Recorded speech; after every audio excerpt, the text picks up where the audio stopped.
Assalamualaikum buat teman-teman semua. Saya minta maaf ya buat teman-teman baru buat konten lagi, baru sempat bikin video lagi padat kerjaan soalnya di rumah. Hari ini saya mau buatin video paket ini nih. Ini paket isinya mesin punya Mas Anas Taufik. Ini aja mesin di saya udah seminggu lebih deh ini. Ini baru sempat saya pegang. Ini Mas Anas ini infonya baru beli racking nih. Harganya 28 juta nih. Mesin racking 28 juta nih. Tapi infonya dia mesinnya perawan, artinya belum pernah belah mesin, belum pernah bongkar mesin. Minta dicekin mesinnya bener apa enggak, belum pernah belah mesin. Yang kedua ada masalah di lahar ikonya. Lahar iko sebelah kirinya katanya rontok.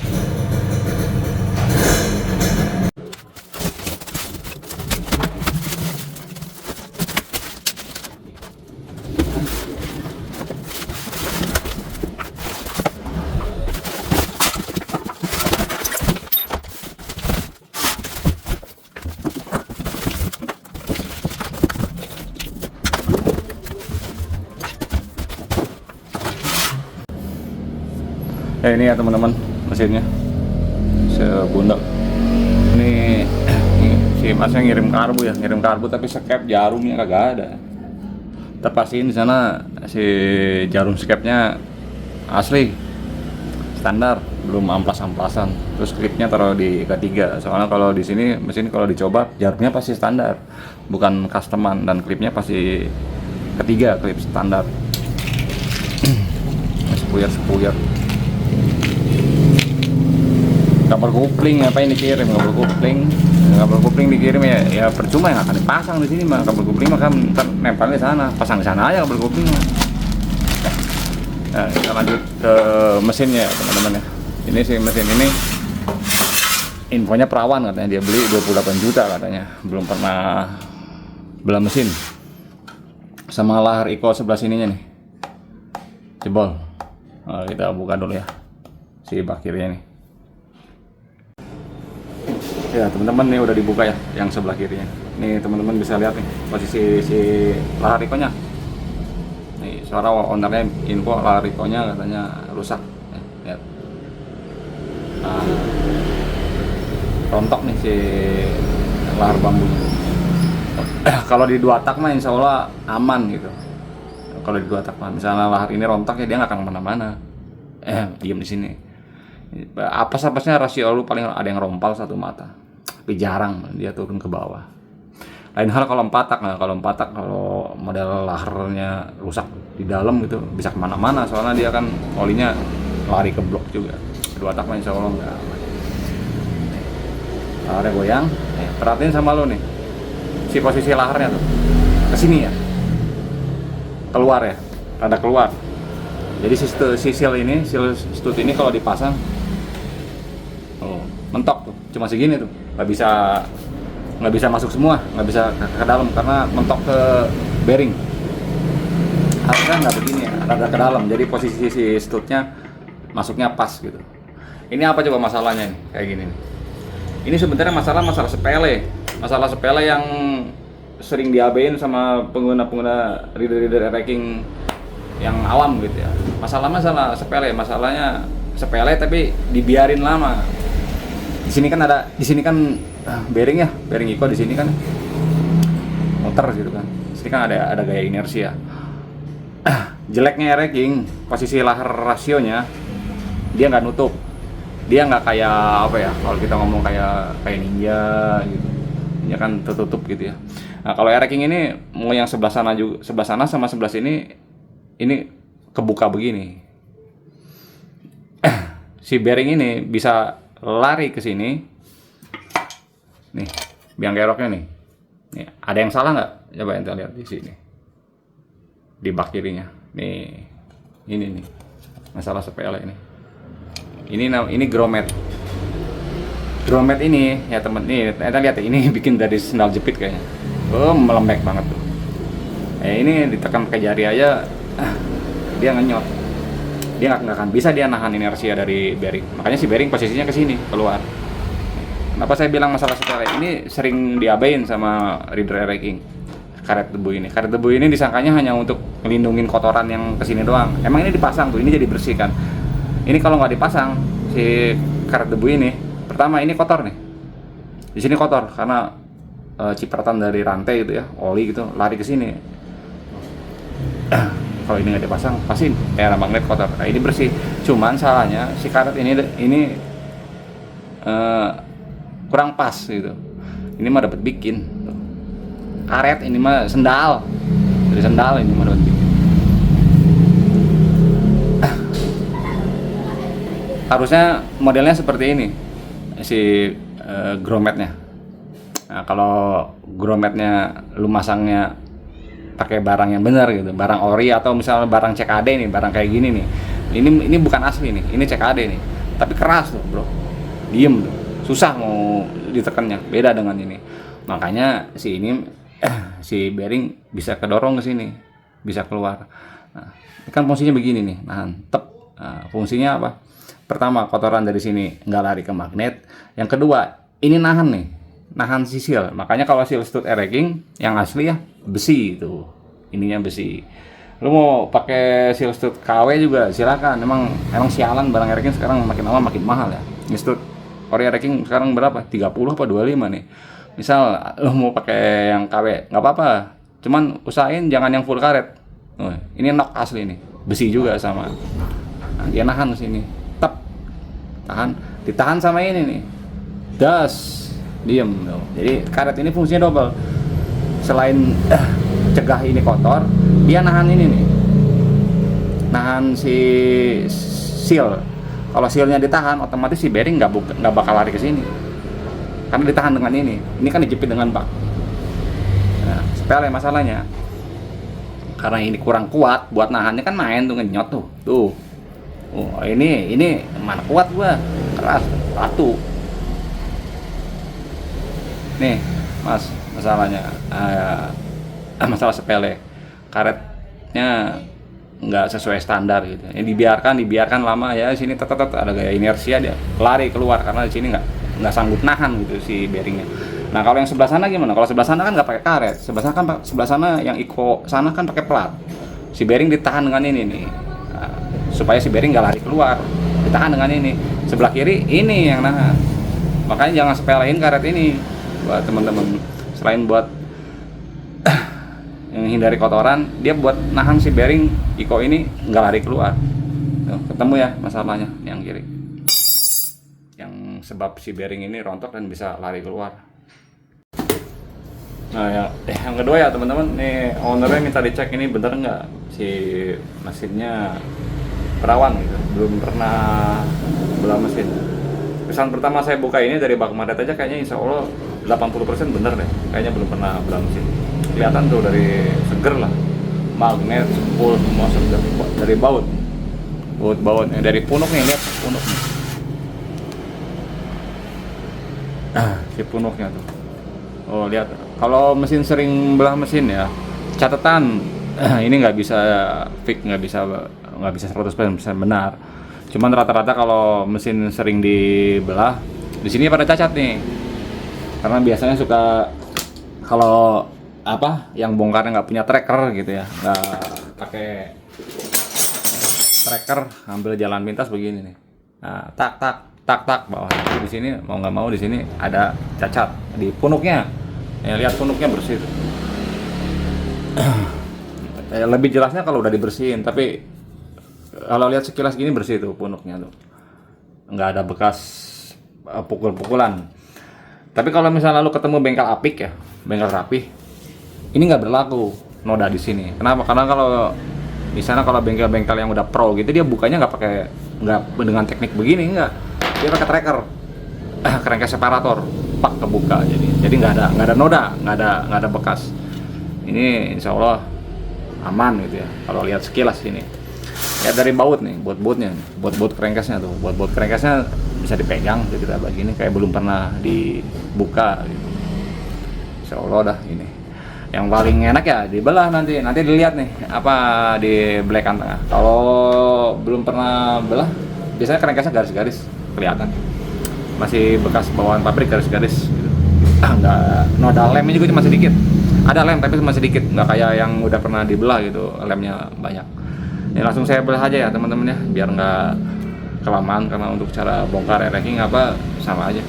Nanti saya langsung bongkar, nanti kita lihat hasilnya seperti apa. Ya teman-teman, ini udah dibelah ya mesinnya. Kita lihat nih spare partnya nih, komponen mesinnya. Ini orangnya kan baru pegang racking, dia beli racking 28 juta. Spare partnya seperti apa yang dia dapat infonya, katanya dia beli belum pernah turun mesin. Kita lihat dari sini nih, ini mas komponen-komponennya nih ya mas. Nih, saya bacain komponennya. Magnet, pengapian set, seger ini, bener seger banget ini. Ini belum pernah ganti spool, belum pernah diganti ini pokoknya spoolnya. Spool CDI, spool pengisian, pulsar ini dia belum pernah ganti, masih bawaan. Sampai ke baut-bautnya juga. Mana tadi baut-bautnya? Oh, ya. Bautnya. Masih pada hijau ya. Ini harganya ini kalau ente beli ya, nyari yang mulus kayak gini nih. Nih, mulus gini nih. Ini kan mulus banget tuh. Belum pernah ganti spool, berubah ganti pulsar, magnet mulus banget, kabel masih lentur. 15 dah. 12 juga itu orang yang jualnya mabok kali. Murah kali. Murah banget lah pokoknya kalau lu dapat sekitar 1 atau 12. 15-an rata-rata kalau mulus gini. Lihat kuplingnya. Ini mah plat-platnya masih pada bagus nih. Kelihatan. Ini makanya baru ganti ya si plat-plat atau si tutupnya. Soalnya kalau belum pernah ganti biasanya nggak begini. Biasanya di sini pada aus tuh. Ini masih pada bagus, pada rata. Ini rumah kuplingnya. Yuk, seger rumah kuplingnya tuh. Belum mantekan. Seger lah, kuplingnya nggak ada masalah, aman pokoknya.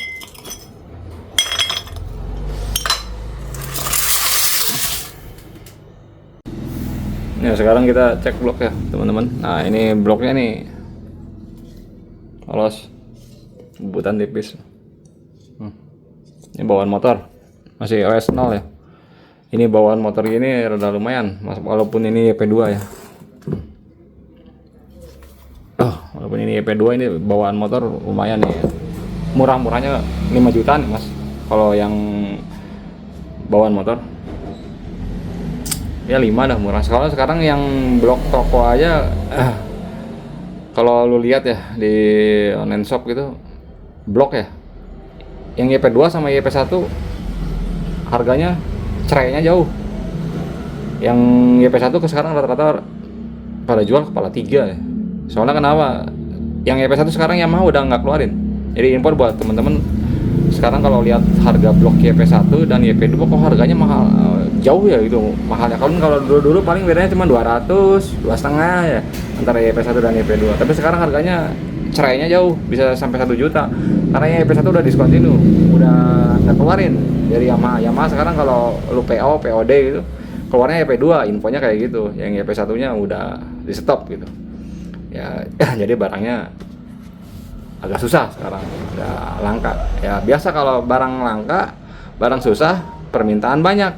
Yang terjadi apa? Hukum ekonomi, terbang harganya. Nggak hanya di blok barang racking, hampir di semua barang-barang lain kalau misalnya ketemunya dengan hukum ekonomi, barang langka, permintaan banyak, pasti naik, pasti terbang harganya. Nih bloknya lumayan nih mas harganya. Walaupun YP2 ya, tapi ini copotan. Ini gocengan laku, ini masih diapa-apain ini mah bloknya, sayang. Selanjutnya nih. Tuh, pompa olinya tuh. Ih, segar Ini biarin kode T juga mulus gini mah, aduh, mahal nih. Ini pompa olinya mas segar banget tuh. Ori ini jamin. Ini pompa oli mulus gini ya. Kode T gini. Walaupun ini kode T gitu. Nggak masalah mau kode T, kode F. Kalau mulus kode T sama kode F bedanya berapa sih? Beda di stroke doang. Stroke-nya cuman beda 02, 03 juga nggak nyampe 02 kalau lu ukur stroke-nya. Karena yang kode F gitu peredam biasanya. Ini murahnya ini 15 juga udah nggak ada yang jual ya kalau mulus gini. Coba aja lu cek. Ya pompa oli banyak kalau lu barang second mah. Pompa oli banyak cuman tergantung kualitas ya. Cuman kalau mulus gini, ini segel nih, belum bongkaran ya. Ranknya 1,5 sampai 2 juta dah. Bagus pompa oli.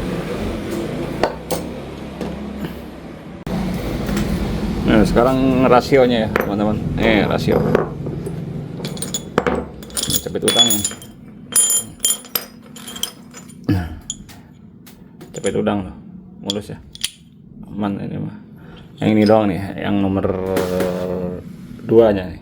Nah, tuh kayak kemakan ya, soalnya dia nomor 2 dia di sini di as rasio primer nih. Kalau mas bisa lihat area ininya kayak apa ya, kayak gosong lah gitu kalau kena center.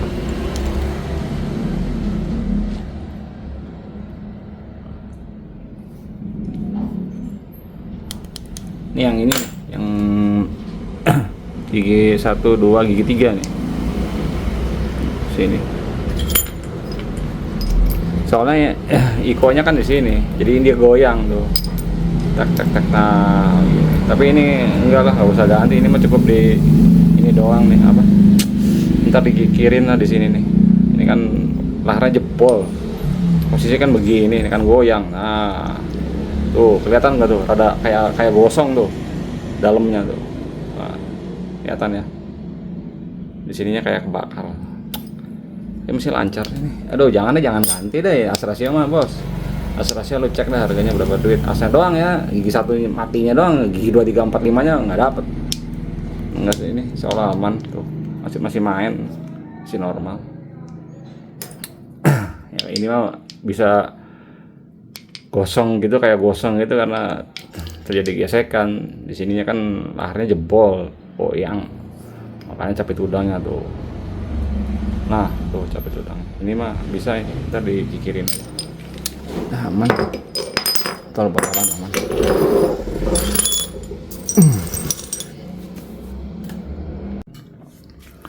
Nah, sekarang kita cek crankcase-nya, teman-teman nih. Nih, crankcase-nya ini kan infonya katanya dia beli Air King belum pernah belah mesin. Tadi di awal saya bilang ini bisa lihat dari sini ya, dari pondok. Nah, biar lebih yakin lihat dari crankcase-nya. Biasanya kalau yang belum pernah belah mesin dia garis-garis. Teman-teman bisa lihat nggak tuh garis-garis di pinggir crankcase-nya.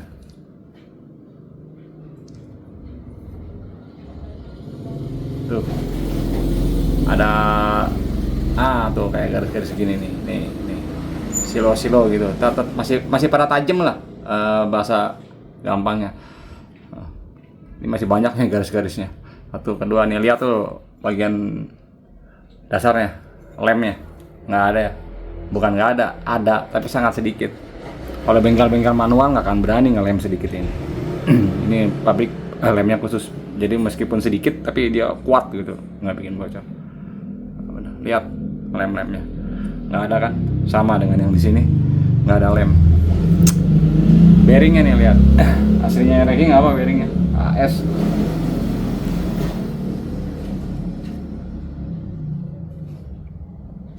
AS ya. Nah, benar kan?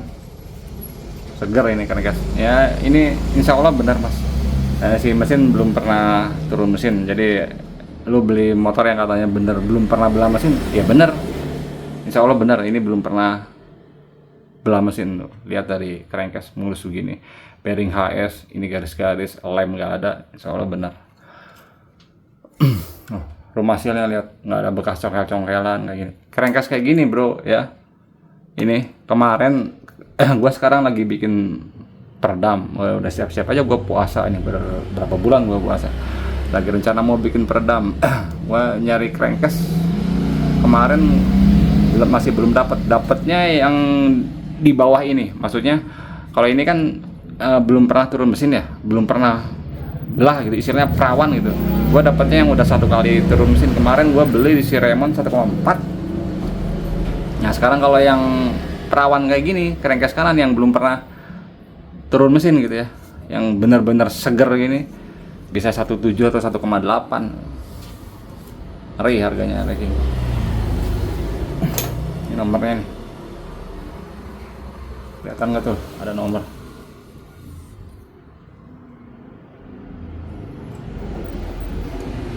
Apa sini?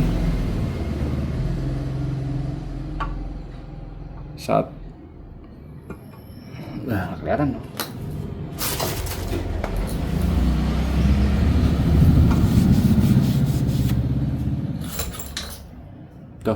148206. Nomor crankcase nih 148206. 148 ya 148206. Tuh Mas, nomor crankcase.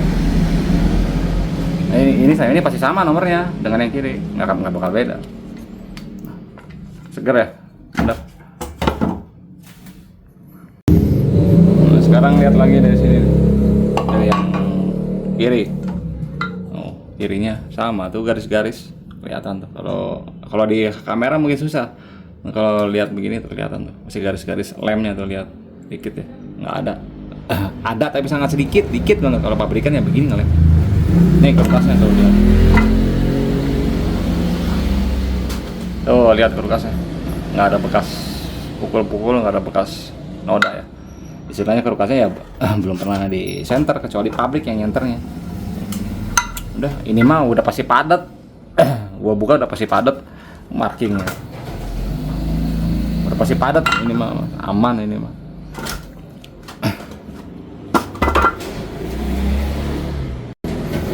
Ya segini ya teman-teman untuk video saat ini buat mesin punya kawan kita ini. Nah, masalahnya yang tadi yang si laharikonya rontok juga jadi keluar ya, ini nih yang geroknya besar sepele. Memang yang asli ada lumayan ini kilometer ini. Ya pakai yang CKD juga nggak apa-apa, kuat aja. Asal jangan begini ya, begini mah ya nggak akan kuat tahan bearing. Untuk mesinnya yang Mas tanyain, ini belum pernah turun mesin, bener nggak? Insya Allah benar. Benar lah. Lihat dari fisiknya, dari crankcase, dari tuh bot-botnya tuh. Bot-bot Jepang kayak begini bro, hijau warnanya. Bot-bot Jepang. Nah, lo beli sekarang buat spare part, warnanya apa? Hitam, kagak begini, nggak hijau. Di bot-bot juga kelihatan. Insya Allah seger lah ya. Nah, si Om beli ranking ini 28 juta, rugi nggak? Untung, nggak bakal rugi ente. Apalagi kalau nggak tahu ya, kalau rangkanya, kalau bodinya bagus deh. Saya anggap gini aja, gua anggap rangkanya busuk, bodinya KW semua, tapi mesinnya kayak begini, 28 juta. Lu nggak rugi, masih Jong. Karena terus terang, buat saat ini lu teng-teng duit 10 atau 15 juta, cari spare part yang kayak gini ya, tapi ya crankcase perawan, blok OS 0, rumah kupling belum pantekan, rasio gitu. Lu bawa duit 10 sampai 15 juta, belum tentu dapat. Nggak percaya, belanja sendiri. Kalau lu emang ngerasa nggak yakin, silakan belanja sendiri, cari. Barang bekas emang banyak, tapi kalau kualitasnya kayak gini, ada harganya. Jadi kadang ada yang suka gimana ya, suka anggap sepele gitu. Itu mahal amat, crankcase sampai 1,8 sampai 1,5. Di tempat gua crankcase 700.000 udah bagus. Iya udah lu beli, coba. Dapatnya apa? Lu bangunin cor-coran. Udah las-lasan, udah berkali-kali bongkar. Nah, kayak gini. Crankcase gini.